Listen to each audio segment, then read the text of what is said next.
The dinner rush at Melody's Bistro had finally slowed down, leaving Amy Collins to wipe tables and refill salt shakers in peace.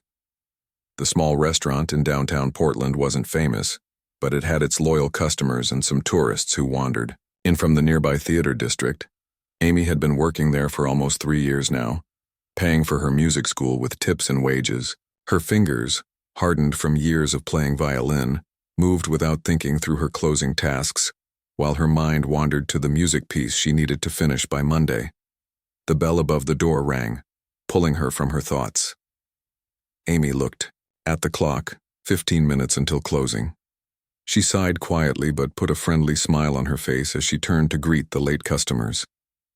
There were 3 of them, wearing perfectly fitted suits that seemed odd in a way Amy couldn't quite explain. The fabric seemed to shine under the bistro's dim lights, almost like it had thousands of tiny mirrors. "Table for 3, please," said the tallest one. A woman with bright pale eyes and white blonde hair cut short and straight. Her voice had a strange rhythm, as if she was thinking about each word before speaking it. "Of course," Amy replied, grabbing menus. "This way, please." As she led them to a corner booth, Amy noticed how they moved together. They walked in perfect step with each other, turning their heads at exactly the same moment to look around the restaurant. "Your server will be right with you," Amy told them, placing menus on the table. "Actually, that's me tonight. Can I start you with some drinks?" "Water," they said all at once, then looked at each other with strange expressions. The man with reddish hair and freckles cleared his throat. "Just water for now, thank you." When Amy returned with their waters, the 3 were huddled close, whispering to each other. They stopped talking right away when she approached. "Are you ready to order?" she asked. "We are not familiar with your food," said the second woman, who had dark brown skin and curly black hair.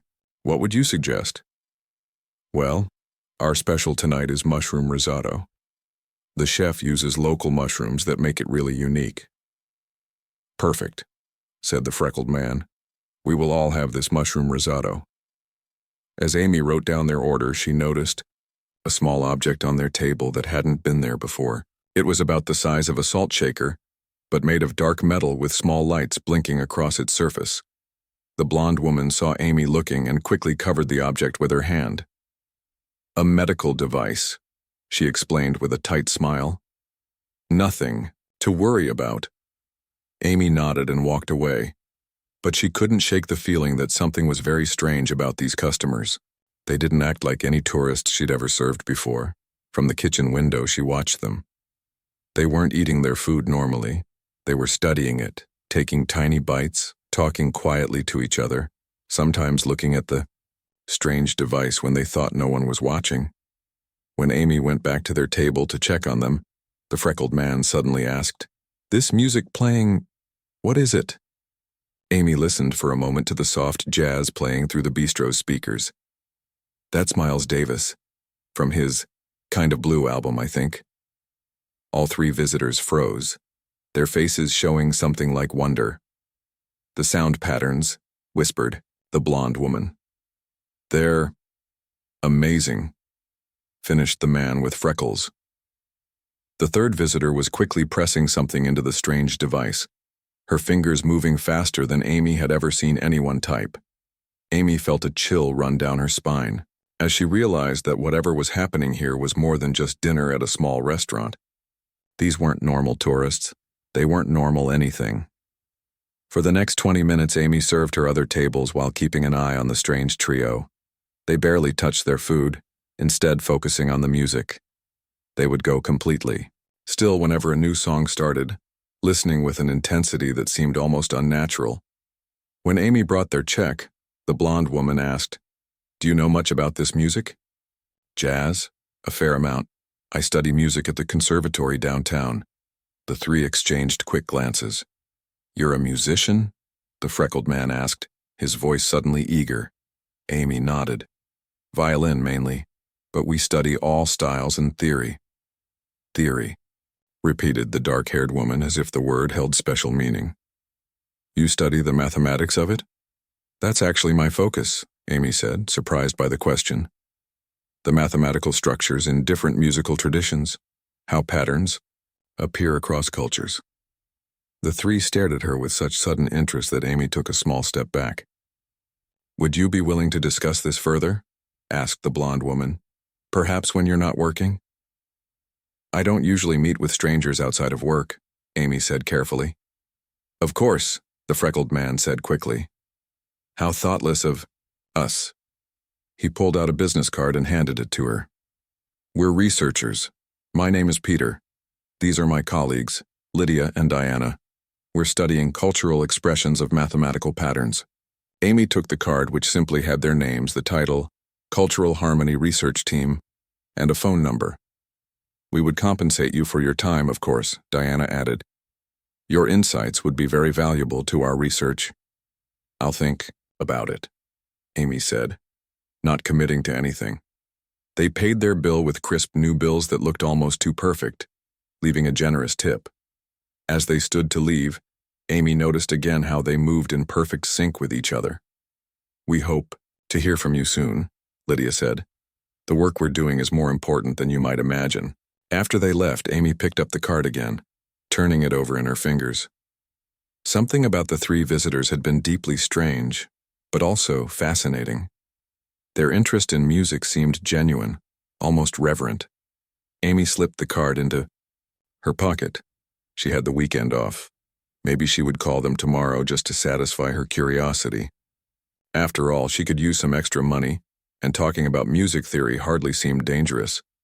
As she finished closing the restaurant, she couldn't stop thinking about the way they had reacted to Miles Davis, like they were hearing something in the music that went beyond what was obvious to everyone else.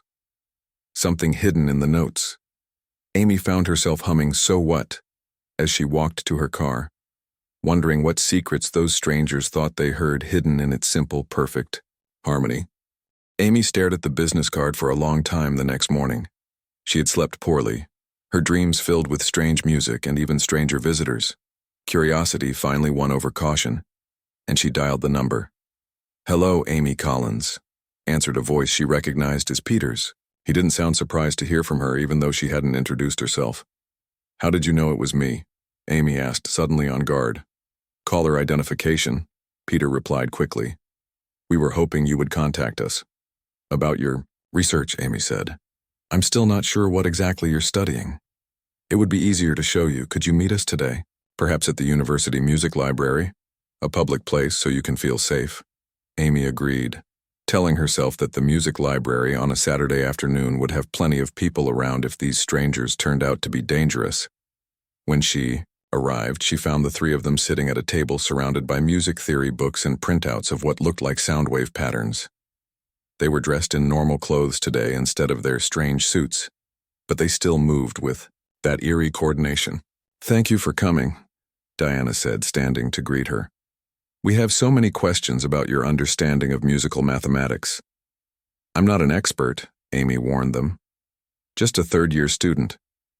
"Yet you recognize the mathematical foundations of music," Lydia said. "Most humans simply enjoy the sounds without understanding the structures beneath them." Amy noticed her odd phrasing, "most humans," as if Lydia were talking about a group she didn't belong to. "Let's start with something basic," Peter suggested, pushing a piece of paper toward Amy. On it was a series of musical notes arranged in a pattern Amy recognized immediately. "That's a Fibonacci sequence expressed through a C major scale," she said. "It's a common pattern in classical music, especially Bach." The three researchers exchanged excited glances. "And this?" Diana asked, showing her another pattern. "That looks like a harmonic overtone series. It's the mathematical relationship between a bass note and the notes that naturally resonate above it. It's why certain chords sound right to our ears." For the next hour, they showed Amy increasingly complex musical patterns, and she explained each one based on her studies. With each explanation, the three became more animated, sometimes whispering to each other in what sounded like a language Amy had never heard before. "This is remarkable," Peter finally said. "You understand these patterns intuitively." "Not intuitively," Amy corrected him. "I studied them. Any music theory student would recognize these." "That's just it," Lydia said, leaning forward. "On most worlds, these patterns are the domain of advanced physics, not music students. Amy froze. What do you mean, most worlds? The three looked at each other, seeming to have a silent conversation. Finally, Diana nodded. Amy, Peter said carefully, we haven't been entirely honest about who we are or why we're interested in your music. I figured that much, Amy replied, her heart beginning to race. Who are you really? We are researchers, as we said, Diana explained, but we're not from your academic community. We're not from your world at all. You're saying you're… what? Aliens? Amy almost laughed, but the serious looks on their faces stopped her. We represent the Galactic Harmonic Consortium, Lydia said. A collection of civilizations united by their understanding of certain universal principles that your species has somehow encoded in your music without fully realizing it. This is crazy, Amy said, but she didn't get up to leave. Something about their intensity made her want to hear more. The patterns you recognized, Peter continued, are not just pleasing sounds or interesting mathematical curiosities. They are fundamental cosmic frequencies that most species only discover after thousands of years of scientific advancement. Yet humans put them in jazz songs, Diana added with a note of wonder in her voice. Amy shook her head, trying to process what they were saying. Even if I believed you were aliens, which I don't, why would you care about human music? Because it shouldn't be possible, Lydia said simply. Your species shouldn't be able to intuitively grasp these patterns without the scientific understanding. To back it up, it would be like a Stone Age culture somehow writing down the equations for nuclear fusion. Yet here you are, Peter added, a young musician who can recognize universal harmonic patterns as easily as reading a simple sentence. Amy looked at the papers spread across the table with new eyes. If they were telling the truth, these weren't just music theory exercises. They were something much more profound. Prove it, she challenged them. Prove you're aliens. Diana reached into her bag and pulled out the strange device Amy had seen at the restaurant. This is a harmonic analyzer. It can visualize sound in ways your technology cannot. She placed it on the table and touched its surface. Immediately, the air above it filled with a three-dimensional display of swirling patterns of light. This is a visual representation of the Miles Davis piece we heard at your restaurant, Diana explained as the patterns shifted and flowed. Amy stared in amazement. The display was like nothing she'd ever seen, yet somehow the patterns matched. Exactly what she felt when she heard the music, the mathematical relationships between notes made visible. That's impossible, she whispered. Yet here it is, Peter said gently.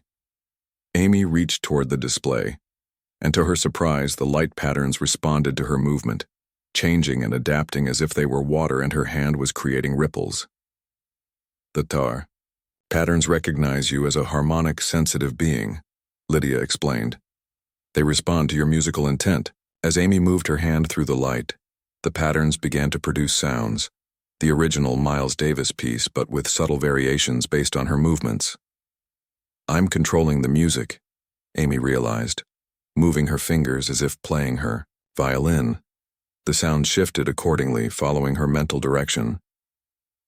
This is why we sought you out, Diana said. Your species has a natural harmonic sensitivity that is extraordinarily rare in the galaxy. Most civilizations spend millennia developing technologies to analyze these patterns. Humans simply feel them. But why me specifically? Amy asked, still moving her hands through the light, creating music with just her thoughts and gestures. You were our server, Peter said with a small smile. Pure chance. But when we realized you were also a musician with theoretical training, it seemed like remarkable luck. There are others in our group searching for more humans with your level of harmonic understanding, Lydia added. We need to document this ability before… She stopped suddenly as all three visitors turned toward the library entrance in perfect unison. What is it? Amy asked. Complications, Diana said grimly. There are others from the consortium who believe your species isn't ready for this knowledge. They've found us. What does that mean? Amy felt a stab of fear at their sudden change in demeanor. It means we need to leave, Peter said urgently, gathering their papers. Now, Diana quickly shut down the harmonic analyzer, plunging it back into her bag. "Come with us, Amy," Lydia said. "We need your help to convince the consortium that humanity deserves to know the truth about your own musical heritage." Amy hesitated, torn between fear of the unknown and an overwhelming curiosity about what she'd just experienced. "This isn't just about music theory anymore, is it?" she asked. "No," Peter confirmed. "It's about your entire species' place in the galaxy, and time is running out to decide." Amy made her decision in seconds. "Let's go," she said, grabbing her backpack. They rushed out the back exit of the music library just as 6 people in normal clothes entered through the main doors. Despite their ordinary appearance, Amy noticed, they moved with the same strange coordination as Peter, Lydia, and Diana. "Enforcement agents," Peter explained as they hurried across campus. "They believe that sharing harmonic knowledge with pre-integration species violates consortium law." "Pre-integration?" Amy asked, trying to keep up with their unnaturally swift pace. "Species that haven't yet joined the galactic community," Lydia said. "Earth is classified as isolation status until your civilization reaches certain technological benchmarks." They reached a small van in the parking lot. Diana opened the door and they all climbed inside. Instead of normal car seats, the inside was filled with strange equipment that hummed and pulsed with soft light. "Where are we going?" Amy asked as Peter started the engine. "Somewhere we can show you what's really at stake," Diana replied. "A place we've set up to study Earth's harmonic patterns." They drove to an industrial area on the edge of town, finally stopping at an old warehouse that looked abandoned from the outside. Peter pressed his hand against what looked like a rusty door, and it slid open silently. Inside was nothing like the decaying exterior. The warehouse was filled with advanced technology, hovering screens, pulsing lights, and in the center, a massive structure that reminded Amy of a pipe organ combined with a supercomputer. "What is all this?" Amy asked, staring in wonder. "This is a harmonic analysis chamber," Lydia explained. "It allows us to fully experience and analyze the mathematical patterns in your music." "You built this just to study human music?" Amy couldn't believe what she was seeing. "Your music is special," Peter said seriously. "We've visited over 300 worlds with intelligent life, and none of them incorporated advanced harmonic mathematics into their art forms like humans do." Diana led Amy to the central machine. "Most species discover harmonic principles through physics and mathematics. It takes thousands of years of scientific advancement before they understand these patterns well enough to apply them practically. Yet, humans," Lydia continued, "have been writing these exact same patterns into your music for centuries, with no understanding of their deeper significance."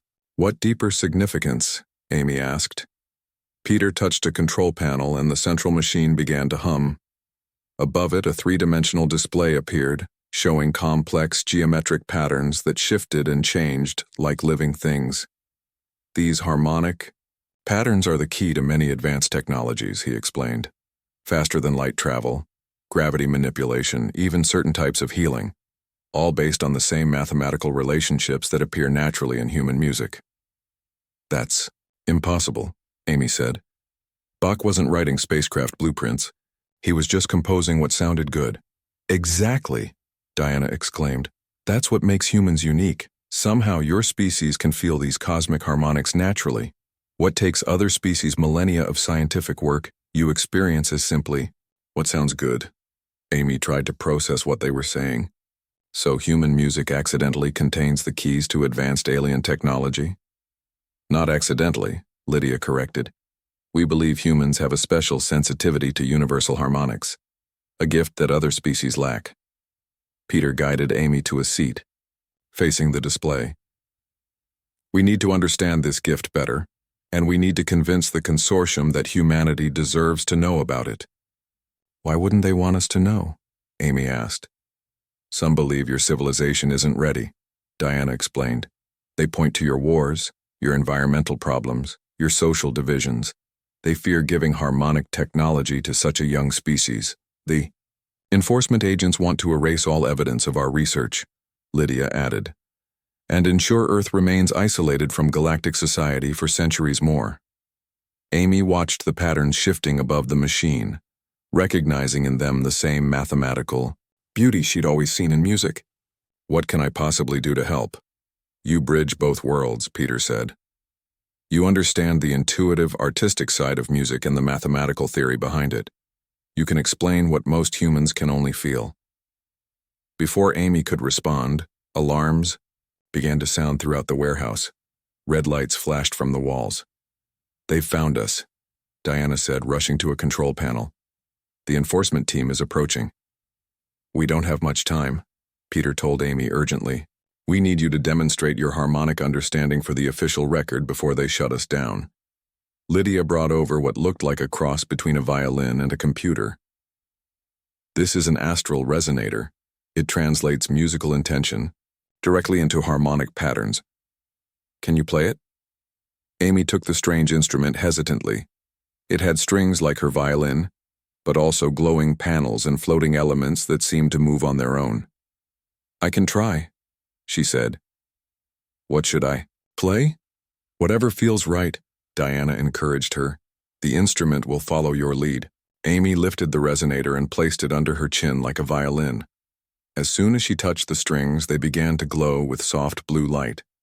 She drew a breath and began to play a simple Bach piece she knew by heart. The warehouse filled with music unlike anything Amy had ever heard. The notes she played expanded into complex harmonies that seemed to exist in dimensions beyond normal sound. The geometric display above the central machine exploded into new patterns that danced and flowed with her playing. "It's working," Peter exclaimed. "The resonator is translating her musical understanding into pure harmonic code."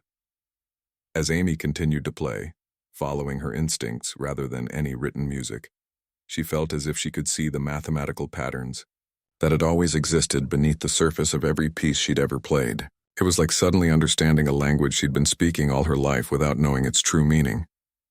The warehouse door burst open. The 6 people Amy had seen at the library entered, led by a tall figure in a dark suit. "Stop this immediately," commanded the leader. "This is a direct violation of Protocol 7B regarding cultural contamination of pre-integration species." Amy's fingers faltered on the strings, but Diana stepped forward. "We're documenting naturally occurring harmonic knowledge, Administrator Cole. No contamination has occurred." "This human cannot possibly comprehend," the administrator began. "Actually," Amy interrupted, surprising herself with her boldness, "I understand perfectly well." She gestured to the geometric patterns still hovering in the air. "These are mathematical relationships that form the foundation of music theory. I've been studying them for years." The administrator stared at her in apparent shock. "She's right," Peter said. "Humans have an intuitive grasp of harmonic principles that took other species thousands of years of scientific study to discover." "It's too dangerous," the administrator insisted. "They're too young as a species." "Maybe," Amy agreed, raising the astral resonator again. "But we understand this." She began to play again, this time with deliberate intent, drawing on everything she knew about musical theory and mathematical patterns.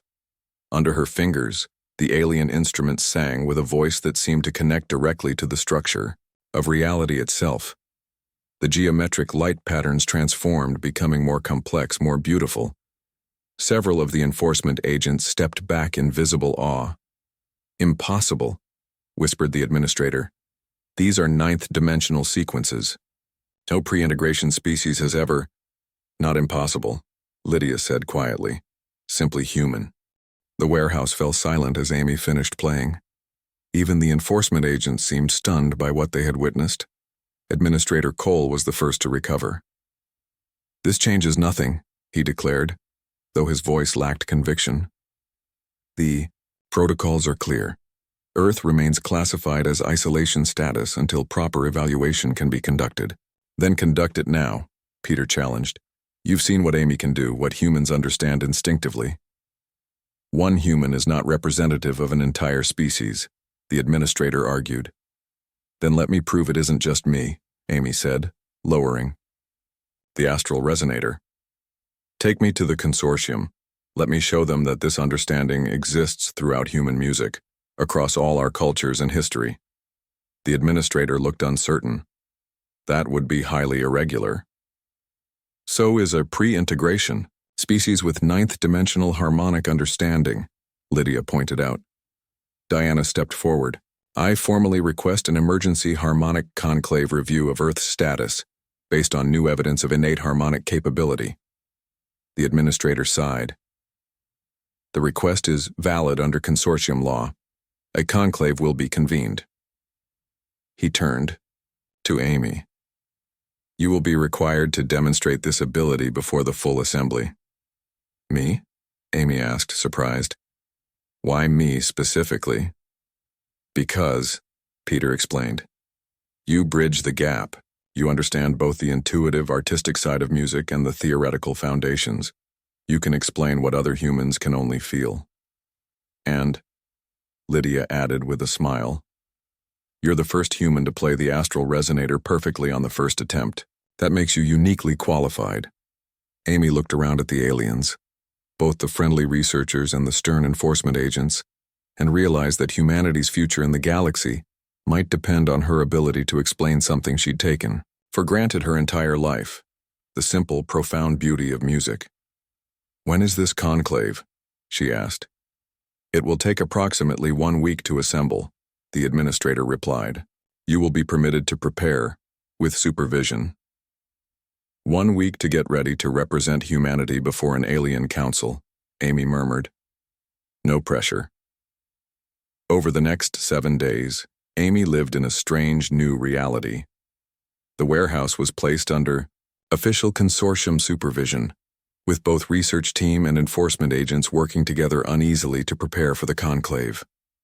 Amy spent hours each day with Peter, Lydia, and Diana, exploring the connections between human music and cosmic, harmonic principles. They showed her music from other worlds, strange, sometimes beautiful compositions that followed precise mathematical rules, but lacked the intuitive flow of human music.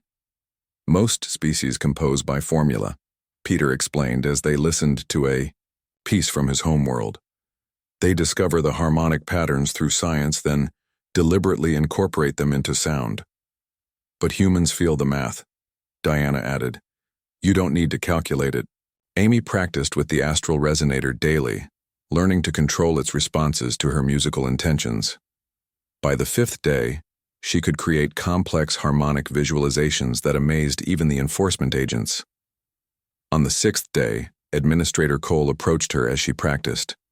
I have spent my career enforcing the isolation protocols for pre-integration worlds, he said, watching the patterns Amy created with her playing. I believed it was for your protection and ours. And now? Amy asked, lowering the instrument. Now, I find myself questioning centuries of policy. He gestured to the harmonic pattern still floating in the air. No species has ever displayed this level of harmonic intuition without extensive scientific development first. We're full of surprises, Amy said with a small smile. Indeed. The administrator seemed troubled. The question the conclave must decide is whether those surprises are beneficial or dangerous to galactic stability. On the morning of the conclave, Amy found herself aboard what she could only think of as a spaceship, though Peter had called it a dimensional transit vessel. It was hidden underneath the warehouse, disguised by technology Amy couldn't begin to understand. Are you ready? Lydia asked as they prepared to depart. Not even a little bit, Amy admitted. But I'll do my best. The journey was both instantaneous and eternal. Amy felt as though she was everywhere and nowhere at once. When it ended, she found herself in a vast chamber unlike anything she had ever seen. The harmonic conclave was not what Amy had imagined. Instead of a sterile council chamber, she found herself in what could only be described as a living symphony, a vast, organic-seeming space where representatives from many different species gathered in circular rings around a central platform. The aliens were amazingly diverse. Some looked almost human, others resembled nothing Amy had ever seen. There were crystalline beings that shimmered with internal light, floating clouds of what appeared to be colored gas, and creatures with too many limbs to count. Yet they all moved with that same coordinated harmony that Amy had first noticed, in Peter, Lydia, and Diana. Amy stood on the central platform, the astral resonator in her hands, and fought to control her trembling. Peter, Lydia, and Diana stood nearby as her advocates, while Administrator Cole represented the opposition. The conclave recognizes Earth Representative Amy Collins, announced a voice that seemed to come from everywhere at once. You may present your case for human harmonic recognition. Amy took a deep breath. After a week of intensive preparation, she understood what was at stake, not just advanced technology, but Earth's very place in the galactic community. Distinguished members of the Harmonic Consortium, she began, I stand before you not as an expert or a diplomat, but as a simple musician, a student and a waitress who happened to notice something strange about 3 customers in a bistro. This earned a ripple of musical tones that she recognized as laughter from several of the delegates. I've been told that the mathematical principles underlying what we humans call music are the same principles that power your faster-than-light travel, your medical technology, and your dimensional engineering.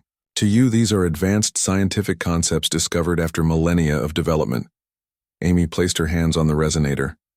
To us, they're songs we sing to our children. They're the rhythms we dance to at celebrations. They're the melodies that make us cry at funerals or fall in love on a summer night. She began to play, starting with a simple folk melody her grandmother had taught her. On the astral resonator, the simple tune unfolded into complex mathematical patterns that hovered in the air for all to see. This lullaby contains mathematical sequences that I'm told correspond to 7th-dimensional folding algorithms, Amy explained, continuing to play. My grandmother couldn't do complex math, but she could sing this perfectly. She shifted to a jazz improvisation, her fingers dancing across the instrument. This contains quantum probability mappings that precisely predict particle behavior. Miles Davis didn't know quantum physics. He just knew what sounded right.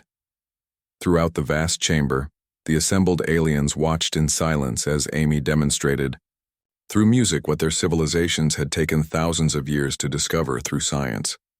With each piece she played, the case for humanity's unique harmonic gift became clearer. For nearly an hour, Amy played examples from across human musical history. She shared classical pieces, folk songs, jazz, and even modern pop music. Each example revealed embedded harmonic principles that the consortium recognized as advanced science. We don't know why humans have this connection to universal harmonics, Amy said as she concluded her demonstration. Maybe it's something in our evolution, maybe it's just luck, but this gift isn't limited to a few talented individuals. It's present in every human culture, in music made by ordinary people throughout our history. She looked directly at the assembled aliens. Administrator Cole suggests that humanity is too young, too troubled to join galactic society.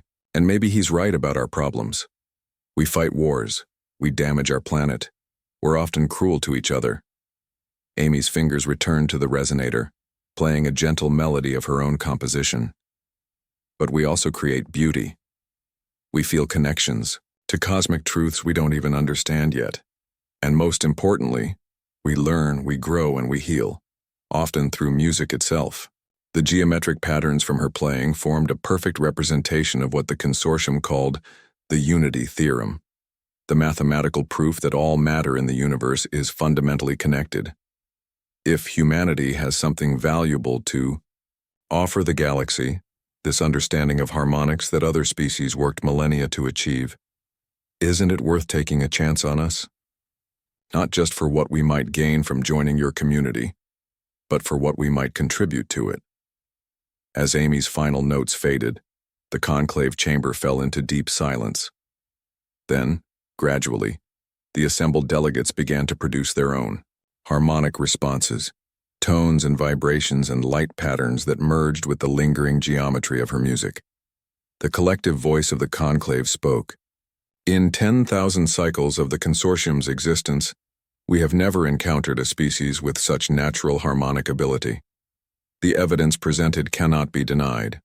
Earth will be reclassified as a Class A harmonic-sensitive world, with all rights and protections such status entails. Administrator Cole bowed his head in acceptance of the verdict. The protocols will be adjusted accordingly. Earth will be offered limited integration status, with full technological exchange in harmonic sciences. As the formal proceedings concluded, delegates approached Amy one by one, each communicating in their own way their wonder at human musical intuition. Some requested demonstrations of specific musical styles. Others offered harmonies from their own cultures for Amy to interpret. Hours later, exhausted but happy, Amy found herself in a quiet observation chamber with Peter, Lydia, and Diana, looking down at the blue-green sphere of Earth. "So what happens now?" Amy asked. "Do aliens just land on the White House lawn and announce they're here because they like our music?" Diana laughed. "Nothing so dramatic. Integration is a gradual process. Earth will be introduced to consortium knowledge in stages, beginning with harmonic science programs at select research institutions. Your life will change, though," Peter added. "As the first official human representative to the conclave, you'll be offered a position as Earth's harmonic liaison. You'll help translate between human musical intuition and consortium harmonic technology." "Me? But I'm just a waitress and music student." "You were a waitress and music student," Lydia corrected gently. "Now you're the human who opened the stars to your species through music." Amy looked down at her hands, hardened from years of violin strings, strengthened by carrying trays of food, hands that had never seemed special until they played a cosmic symphony on an alien instrument. "Will I still get to finish my degree?" she asked, suddenly worried about the ordinary details of her extraordinary situation. The three aliens exchanged amused glances. "Your thesis on mathematical patterns in Bach just helped redefine galactic understanding of harmonic principles," Diana pointed out. "I think they'll give you honorary degrees in several fields." As Amy continued to gaze at Earth, a new melody began to form in her mind, something that combined the cosmic harmonies she'd experienced with the simple, heartfelt music of her home planet. Her fingers itched to play it, to bring this new understanding back to humanity. "I need to write this down," she murmured. Peter handed her a small device similar to the one she'd first noticed in the bistro. "This will record harmonic patterns directly from your thoughts. Consider it your first piece of consortium technology." Amy took it carefully. "So, humanity's first alien technology is basically a music recorder? Fitting, isn't it?" Lydia smiled. "Given that humanity's music is what brought us together in the first place." As the consortium vessel prepared to return to Earth, Amy couldn't help but think about Melody's Bistro, the ordinary little restaurant where extraordinary visitors had first heard Miles Davis and recognized something remarkable in humanity's musical heritage. She wondered if she would ever work there again, serving pasta and refilling water glasses. Probably not. But perhaps someday, when Earth had fully joined the galactic community, she might open a place of her own, a new bistro where humans and aliens alike could gather to share music, mathematics, and meals. A place where new connections could be made, new harmonies discovered. In the weeks that followed, Amy's life transformed completely. She worked with a small team of human scientists, sworn to secrecy for now, who were given the first glimpses of consortium harmonic technology.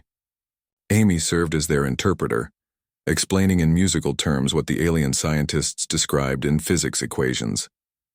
The first practical applications were medical, harmonic resonance treatment for neural conditions that had previously been untreatable.